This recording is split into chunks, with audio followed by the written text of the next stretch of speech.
ایک صاحب نے پوچھا ہے کہ کیا اگر کوئی غیر مسلم مسلمان بنتا ہے تو کیا اسے ختنہ کرانا ضروری ہوگا اس کے لیے؟ تو جواب میں عرض ہے کہ اگر کوئی غیر مسلم مسلمان ہوتا ہے تو اسے بالکل ختنہ کرانی چاہیے، اس لیے کہ ختنہ کرانے کے اندر بہت سے فوائد ہیں۔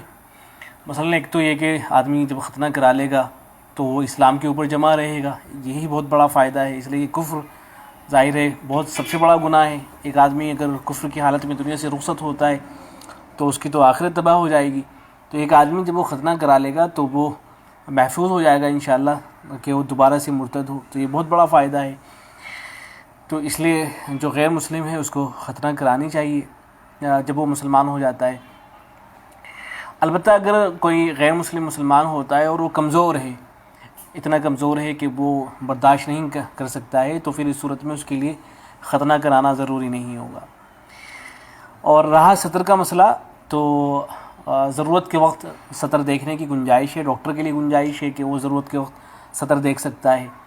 تو جو آدمی ختنہ کرے گا، جو ڈاکٹر ہوگا، ضرورت کے وقت وہ دیکھ سکتا ہے، تو اس کی گنجائش ہوگی۔ دارالعلوم دیوبند کے فتوے میں ہے، سوال کیا گیا ہے کہ اگر کوئی شادی شدہ کافر بالغ مرد آدمی مسلمان ہو جائے تو اس کے ختنہ کرانے کا کیا حکم ہے؟ کیا اس کا ختنہ کرانا چاہیے؟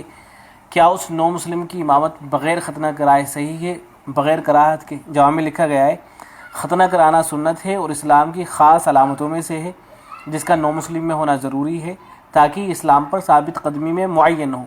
البتہ اس کا تارک کافر نہ ہوگا، ہاں گنہگار اور تارک سنت کہلائے گا۔ اس لیے حتی الوسع نو مسلم کی ضرور ختنہ کرائی جائے، لیکن اگر وہ بحث ضعیف اور کمزور ہو کہ ختنہ کی تاب نہ لا سکے، یعنی اس کو برداشت نہ کر سکے، تو وہ معذور ہے۔ آگے لکھا کہ غیر مختون شخص کی امامت کے متعلق فتاوی دارالعلوم دیوبند میں مذکور ہے کہ اس کو ختنہ کرا لینا ضروری ہے کہ یہ شعائر اسلام میں سے ہے اور امامت اس کی درست ہے۔ تو بہرحال جو اگر کمزور ہے تو پھر ختنہ کرانا اس کے لیے ضروری نہیں ہے، لیکن اگر وہ کمزور نہیں ہے اور آسانی سے ختنہ کرا سکتا ہے تو پھر اس کو ختنہ کرانی چاہیے۔